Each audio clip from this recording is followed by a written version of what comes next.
বাড়িতে খুবই সহজে খুব কম উপকরণ দিয়ে কিভাবে আম কাসুন্দি বানাবেন সেই রেসিপিটি একবার আপনারা দেখে নিন। 50 গ্রাম সাদা সর্ষে, 50 গ্রাম কালো সর্ষে প্রথমে জলে ভিজিয়ে রাখবেন 10 থেকে 15 মিনিট।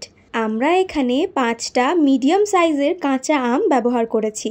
কাঁচা আমগুলোকে ছোট ছোট টুকরো করে কেটে নিয়ে একটা মিক্সার জারে কাঁচা আম, কাঁচা লঙ্কা, আদা অর্ধেকটা পেস্ট করে নেবেন। অর্ধেকটা পেস্ট হয়ে গেলে ভিজিয়ে রাখা সাদা কালো সর্ষে এর উপরে দিয়ে তার সঙ্গে 1 চামচ মতন হলুদ দিয়ে সব কিছুকে একদম স্মুথ পেস্ট বানিয়ে নেবেন। তারপর একটা কড়াইয়ে জল গরম করতে দেবেন। জল সামান্য একটু গরম হয়ে গেলে এই পেস্টটা তার উপরে দিয়ে সব কিছুকে মেশাতে থাকতে হবে কন্টিনিউয়াসলি। এরপরে এক এক করে দিতে হবে স্বাদ মতন নুন। এখানে আমি 3 চামচ মতন নুন ব্যবহার করেছি।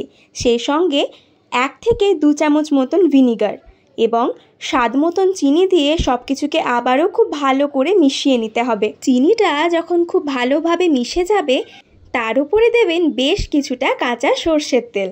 তারপর সব কিছুকে মিশিয়ে নিলেই কাসুন্দি একদম তৈরি। এটা তৈরি হয়ে গেলে গ্যাস বন্ধ করে রেখে দিন, আর ঠান্ডা হয়ে গেলে কাঁচের বয়ামে ভরে যতদিন খুশি স্টোর করে রাখুন। পছন্দের খাবারগুলোর সঙ্গে এই আম কাসুন্দি একদম জমে যাবে।